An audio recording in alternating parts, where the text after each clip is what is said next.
ओम श्री गणेशाय नमः। श्री शिवाष्टोत्तर शतनाम स्तोत्रम् विनियोगः। अस्य श्री शिवाष्टोत्तर शत दिव्यनाम स्तोत्रमाला मंत्रस्य नारायण ऋषिः अनुष्टुप् छन्दः।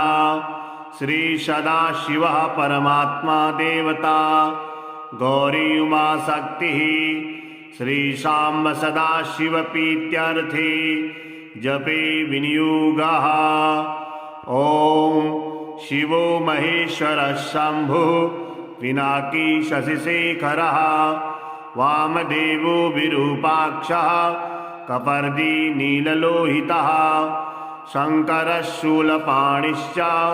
खड्वांगी विष्णुवल्लभः शिव विष्णु अंबिकानाथ श्रीकंठो भक्तवत्सलः भवः सर्वस्त्रिलोकेश सितिकंठ शिवाप्रियः उग्रः कपाली कामारिर् अंधकासुरसूदनः गंगाधरो ललाटाक्षः कालकालः कृपानिधिः भीमः परशुहस्तस्य मृगपाणिर्जटाधरः कैलासवासी कवची कठोरस्त्रिपुरान्तकः वृषांगो वृषभारूढो भस्मो दुलितविग्रहः श्यामप्रियस्वरमयस्त्रयीमूर्तिरनीश्वरः सर्वज्ञः परमात्मा च सोमसूर्याग्निलोचनः हविर्यज्ञमयः सोमः पंचवक्त्रः सदाशिवः विश्वेश्वरो वीरभद्रो गणनाथः प्रजापतिः हिरण्यरेता दुर्धर्षः गिरिशो नघः भुजंगभूषणो भर्गो गिरिधन्वा गिरिप्रियः कृतिवासा पुरारातिर्भगवान् प्रथमाधिपः मृत्युंजय सूक्ष्मतनुर् जगद्व्यापी जगद्गुरुः व्योमकेशो महासेना जनकश्चारुविक्रमः रुद्रो भूतपतिः स्थाणुर् अहिर्बुध्यो दिगंबरः अष्टमूर्तेरनेकात्मा सात्विकः शुद्धविग्रहः शाश्वतः खण्डपरशुर् अजः पाशाविमोचकः मृजः पशुपतिः देवो महादेवो व्ययो हरिः पूषा दन्तविद्यग्रो दक्षाध्वरहरो हरः भगनेत्रभिद्यक्तो सहस्राक्षः सहस्रपात् अवर्गप्रदो अनन्तस्तारका परमेश्वरः एतत् अष्टोत्तरं शतं नाम्ना शतनाम्नाय संमिताम् शंकरस्य प्रिया गौरी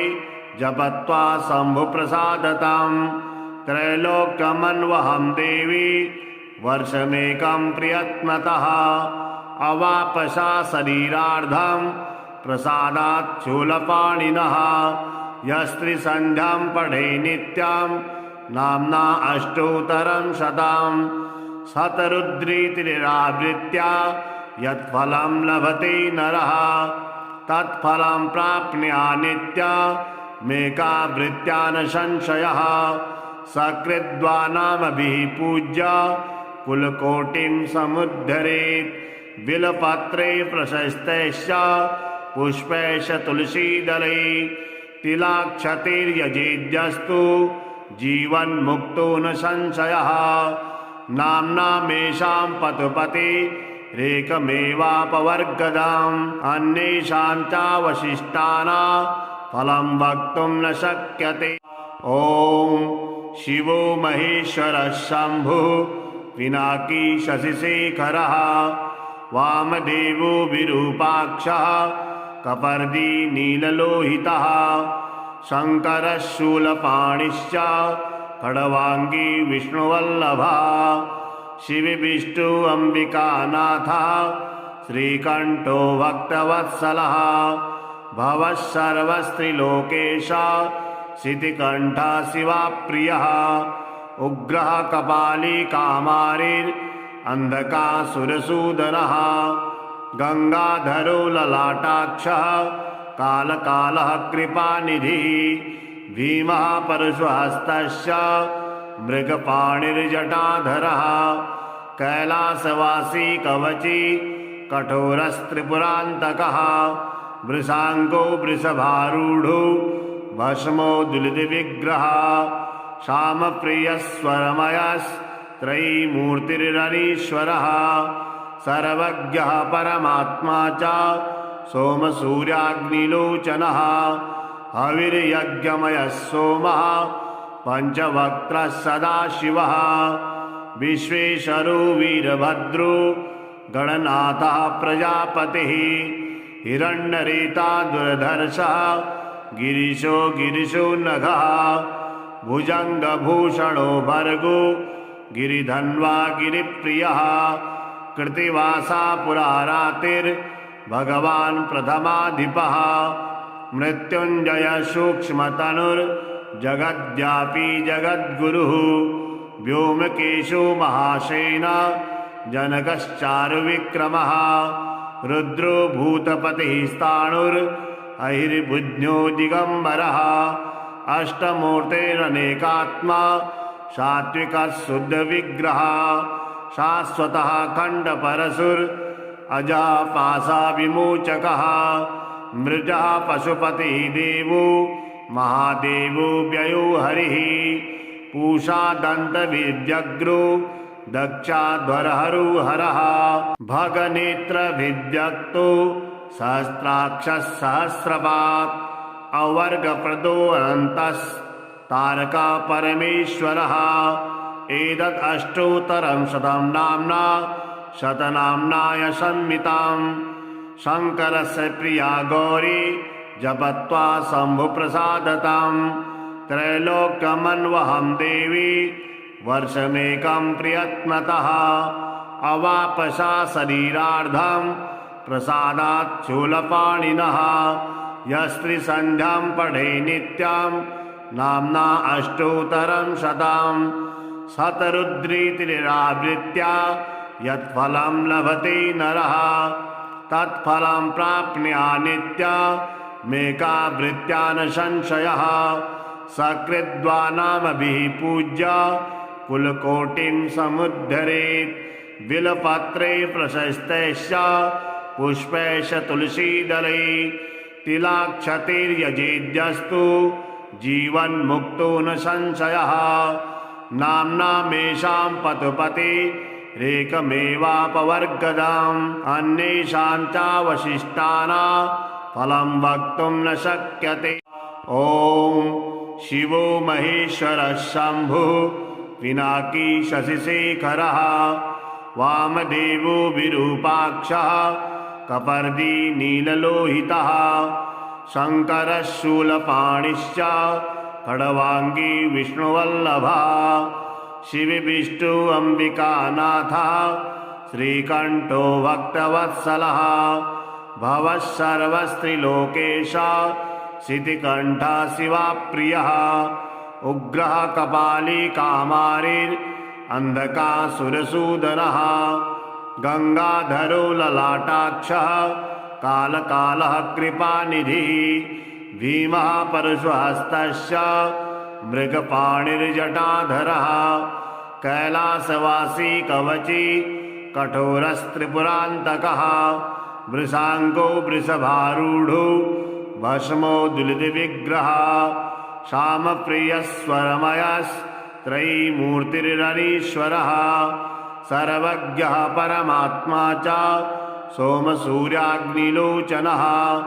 हविर्यज्ञमयः सोमः पंचवक्त्रः सदाशिवः विश्वेश्वरो वीरभद्रो गणनाथः प्रजापतिः हिरण्यरेता दुर्धर्षः गिरिशो गिरिशो नघः भुजंगभूषणो भर्गो गिरिधन्वा गिरिप्रियः कृतिवासा पुरारातिर्भगवान् प्रथमाधिपः मृत्युंजय सूक्ष्मतनुर्जगद्व्यापी जगद्गुरुः व्योमकेशो महासेना जनकश्चारुविक्रमः रुद्रो भूतपतिः स्थाणुरहिर्बुध्यो दिगम्बरः अष्टमूर्तेरनेकात्मा सात्विकः शुद्धविग्रहः शाश्वतः खण्डपरशुर अजः पाशाविमोचकः मृजः पशुपतिः देवो महादेवो व्ययो हरिः पूषा दन्तविद्यग्रो दक्षाध्वरहरो हरः भगनेत्रविद्यक्तो सहस्राक्षः सहस्रपात् अवर्गप्रदो अनन्तस्तारका परमेश्वरः एतत् अष्टोत्तरं शतं नाम्ना शतनाम्नाय संमिताम् शङ्करस्य प्रिया गौरी जपत्वा शम्भुप्रसादताम् त्रैलोक्यमन्वहं देवी वर्षमेकं प्रयत्नतः अवापसा शरीरार्धं प्रसादात् शूलपाणिनः यस्त्रिसन्ध्यां पठे नित्यां नाम्ना अष्टोत्तरं शतम् शतरुद्रीतिरावृत्या यत्फलं लभते नरः तत्फलं प्राप्नुयात् नित्यमेकावृत्या न संशयः सकृद्वानामभिः पूज्य कुलकोटिं समुद्धरेत् बिल्वपत्रे प्रशस्तैश्च पुष्पैश्च तुलसीदलै तिलाक्षतैर्यजेद्यस्तु जीवन्मुक्तो न संशयः नाम्नामेषां पशुपतिरेकमेवापवर्गदाम् अन्येषां चावशिष्टानां फलं वक्तुं न शक्यते। ॐ शिवो महेश्वरः शम्भुः पिनाकी शशिशेखरः वामदेवो विरूपाक्षः कपर्दी नीललोहितः शङ्करः शूलपाणिश्च खड्वाङ्गी विष्णुवल्लभः शिवविष्णु अम्बिकानाथः श्रीकण्ठो भक्तवत्सलः भवः सर्वस्त्रिलोकेशः शितिकण्ठः शिवाप्रियः उग्रः कपाली कामारिरन्धकासुरसूदनः गङ्गाधरो ललाटाक्षः कालकालः कृपानिधिः भीमः परशुहस्तस्य मृगपाणिर्जटाधरः कैलासवासी कवची कठोरस्त्रिपुरान्तकः वृषाङ्गो वृषभारूढो भस्मो दुलितविग्रहः श्यामप्रियस्वरमयस्त्रयीमूर्तिरनीश्वरः सर्वज्ञः परमात्मा च सोमसूर्याग्निलोचनः हविर्यज्ञमयः सोमः पञ्चवक्त्रः सदाशिवः विश्वेश्वरो वीरभद्रो गणनाथः प्रजापतिः हिरण्यरेता दुर्धर्षः गिरिशो नघः भुजङ्गभूषणो भर्गो गिरिधन्वा गिरिप्रियः कृत्तिवासा पुरारातिर्भगवान् प्रथमाधिपः मृत्युञ्जय सूक्ष्मतनुर्जगद्व्यापी जगद्गुरुः व्योमकेशो महासेना जनकश्चारुविक्रमः रुद्रो भूतपतिः स्थाणुरहिर्बुध्यो दिगम्बरः अष्टमूर्तेरनेकात्मा सात्विकः शुद्धविग्रहः शाश्वतः खण्डपरशुर अजः पाशाविमोचकः मृजः पशुपतिः देवो महादेवो व्ययो हरिः पूषा दन्तविद्यग्रो दक्षाध्वरहरो हरः भगनेत्रविद्यक्तो सहस्राक्षः सहस्रपात् अवर्गप्रदो अनन्तस्तारका परमेश्वरः एतत् अष्टोत्तरं शतं नाम्ना शतनाम्नाय संमिताम् शङ्करस्य प्रिया गौरी जपत्वा शम्भुप्रसादताम् त्रैलोक्यमन्वहं देवी वर्षमेकं प्रयत्नतः अवापसा शरीरार्धं प्रसादात् शूलपाणिनः यस्त्रिसन्ध्यां पठे नित्यां नाम्ना अष्टोत्तरं शतम् शतरुद्रीतिरावृत्या यत्फलं लभते नरः तत्फलं प्राप्नुयान्नित्यमेकावृत्त्या न संशयः सकृद्वानामभिः पूज्य कुलकोटिं समुद्धरेत् बिलपत्रे प्रशस्तैश्च पुष्पैश्च तुलसीदलै तिलाक्षतैर्यजेद्यस्तु जीवन्मुक्तो न संशयः नाम्नामेषां पतुपतिरेकमेवापवर्गदाम् अन्येषां चावशिष्टानां फलं वक्तुं न शक्यते। ॐ शिवो महेश्वरः शम्भुः पिनाकी शशिशेखरः वामदेवो विरूपाक्षः कपर्दी नीललोहितः शङ्करः शूलपाणिश्च खड्वाङ्गी विष्णुवल्लभः शिवविष्णु अम्बिकानाथः श्रीकण्ठो भक्तवत्सलः भवः सर्वस्त्रिलोकेश शितिकण्ठः शिवाप्रियः उग्रः कपाली कामारिरन्धकासुरसूदनः गंगाधरो ललाटाक्षः कालकालः कृपानिधिः भीमः परशुहस्तश्च मृगपाणिर्जटाधरः कैलासवासी कवची कठोरस्त्रिपुरान्तकः वृषाङ्गो वृषभारूढो भस्मो दुलितविग्रहः श्यामप्रियस्वरमयस्त्रयीमूर्तिरनीश्वरः सर्वज्ञः परमात्मा च सोमसूर्याग्निलोचनः हविर्यज्ञमयः सोमः पंचवक्त्रः सदाशिवः विश्वेश्वरो वीरभद्रो गणनाथः प्रजापतिः हिरण्यरेता दुर्धर्षः गिरिशो नघः भुजङ्गभूषणो भर्गो गिरिधन्वा गिरिप्रियः कृतिवासा पुरारातिर्भगवान् प्रथमाधिपः मृत्युञ्जय सूक्ष्मतनुर्जगद्व्यापी जगद्गुरुः व्योमकेशो महासेना जनकश्चारुविक्रमः रुद्रो भूतपतिः स्थाणुरहिर्बुध्यो दिगम्बरः अष्टमूर्तेरनेकात्मा सात्विकः शुद्धविग्रहः शाश्वतः खण्डपरशुर अजः पाशाविमोचकः मृजः पशुपतिः देवो महादेवो व्ययो हरिः पूषा दन्तविद्यग्रो दक्षाध्वरहरो हरः भगनेत्रभिद्यक्तो सहस्राक्षः सहस्रपात् अवर्गप्रदो अनन्तस्तारका परमेश्वरः एतत् अष्टोत्तरं शतं नाम्ना शतनाम्नाय संमिताम् शङ्करस्य प्रिया गौरी जपत्वा शम्भुप्रसादताम् त्रैलोक्यमन्वहं देवी वर्षमेकं प्रयत्नतः अवापसा शरीरार्धं प्रसादात् शूलपाणिनः यस्त्रिसन्ध्यां पठे नित्यं नाम्ना अष्टोत्तरं शतं शतरुद्रीतिरावृत्या यत्फलं लभते नरः तत्फलं प्राप्नुयान्नित्यमेकावृत्त्या न संशयः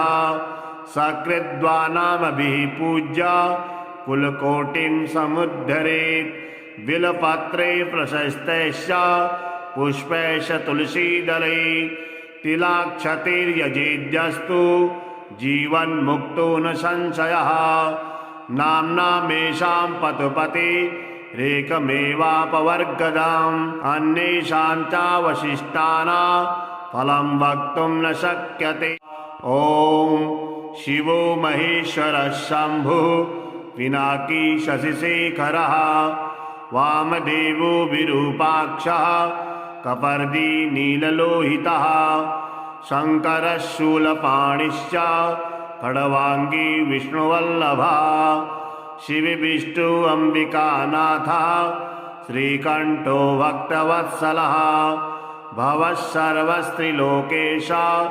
शितिकण्ठः शिवाप्रियः उग्रः कपाली कामारिरन्धकासुरसूदनः गंगाधरो ललाटाक्षः कालकालः कृपानिधिः भीमः परशुहस्तस्य मृगपाणिर्जटाधरः कैलासवासी कवची कठोरस्त्रिपुरान्तकः वृषाङ्गो वृषभारूढो भस्मो दुलितविग्रहः श्यामप्रियस्वरमयस्त्रयीमूर्तिरनीश्वरः सर्वज्ञः परमात्मा च सोमसूर्याग्निलोचनः हविर्यज्ञमयः सोमः पंचवक्त्रः सदाशिवः विश्वेश्वरो वीरभद्रो गणनाथः प्रजापतिः हिरण्यरेता दुर्धर्षः गिरिशो गिरिशो नघः भुजङ्गभूषणो भर्गो गिरिधन्वा गिरिप्रियः कृत्तिवासा पुरारातिर्भगवान् प्रथमाधिपः मृत्युञ्जय सूक्ष्मतनुर्जगद्व्यापी जगद्गुरुः व्योमकेशो महासेना जनकश्चारुविक्रमः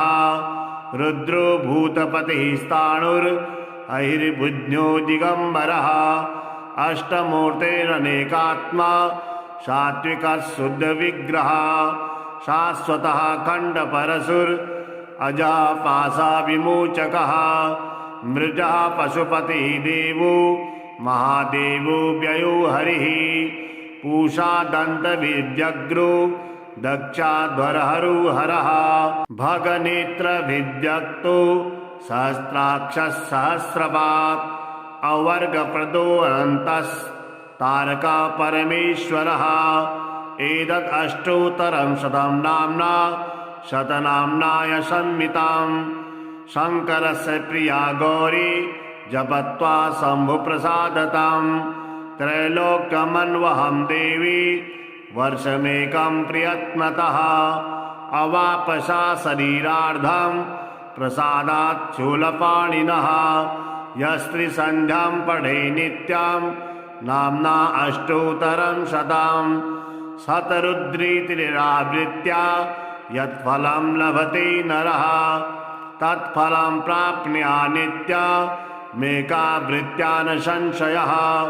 सकृद्वानामभिः पूज्य कुलकोटिं समुद्धरेत् बिलपत्रे प्रशस्तैश्च पुष्पैश्च तुलसीदलै तिलाक्षतैर्यजेद्यस्तु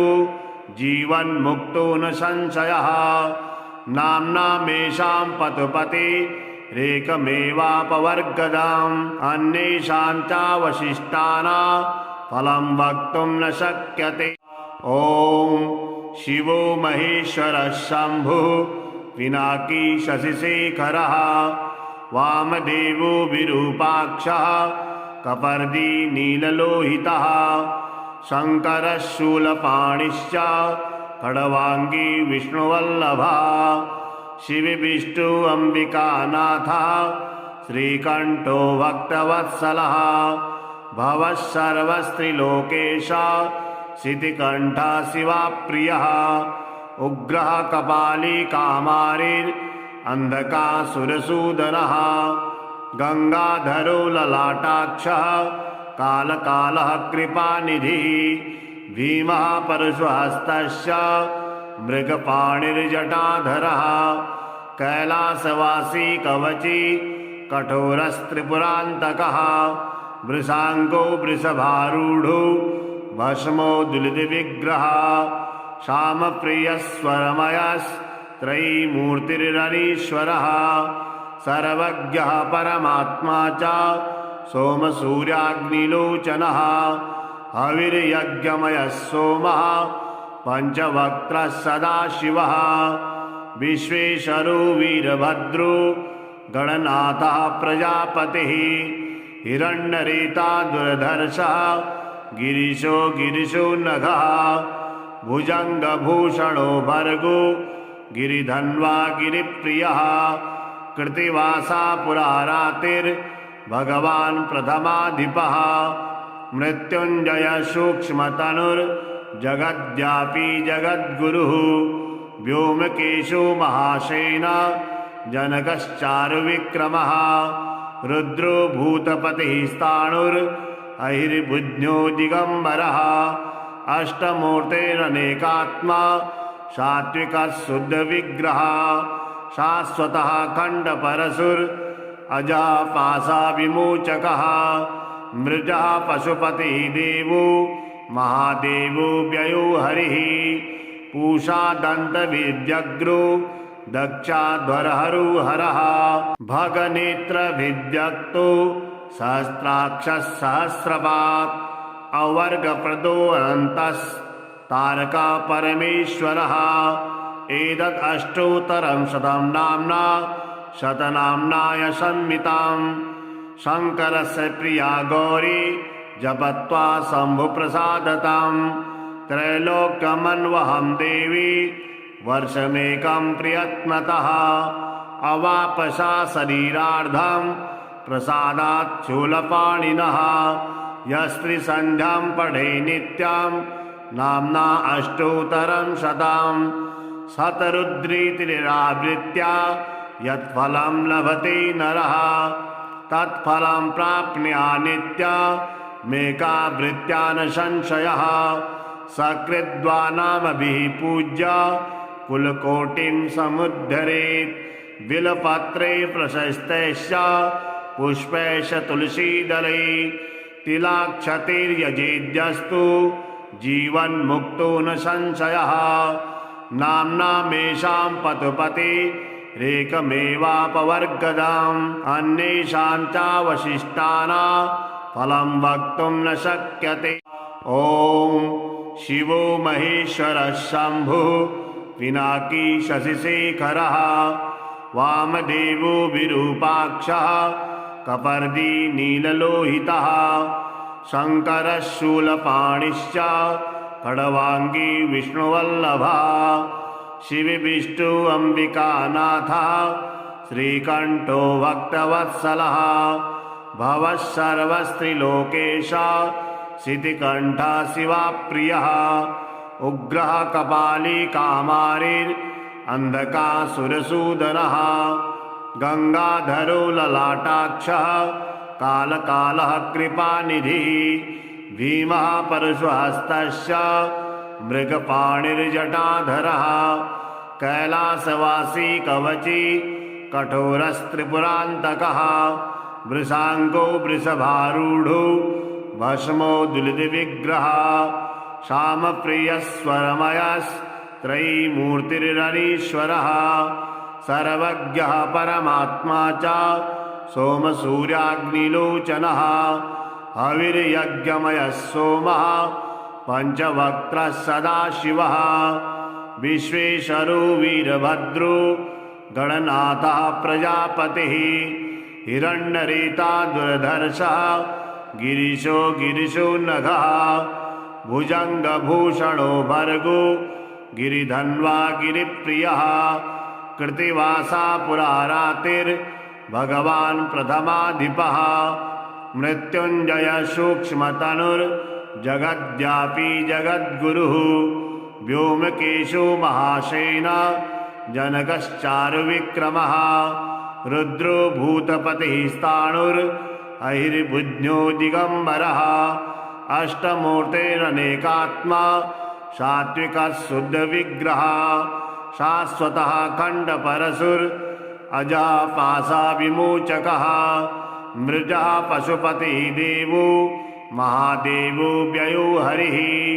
पूषा दंत विद्यग्रो दक्षाध्वरहरु हरः भगनेत्र विद्यक्तो सहस्राक्षः सहस्रपात् अवर्गप्रदो अनन्तस्तारका परमेश्वरः एतद् अष्टोत्तरं शतं नाम्ना शतनाम्नाय संहिताम् शङ्करस्य प्रिया गौरी जपत्वा शम्भुप्रसादताम् त्रैलोक्यमन्वहं देवी वर्षमेकं प्रयत्नतः अवापसा शरीरार्धं प्रसादात् शूलपाणिनः यस्त्रिसन्ध्यां पठे नित्यां नाम्ना अष्टोत्तरं शतम् शतरुद्रीतिरावृत्या यत्फलं लभते नरः तत्फलं प्राप्नुयात् मेकावृत्या न संशयः सकृद्वानामभिः पूज्य कुलकोटिं समुद्धरेत् बिलपत्रे प्रशस्तैश्च पुष्पैश्च तुलसीदलै तिलाक्षतैर्यजेद्यस्तु जीवन्मुक्तो न संशयः नाम्नामेषां पतुपतेरेकमेवापवर्गदाम् अन्येषां चावशिष्टानां फलं वक्तुं न शक्यते।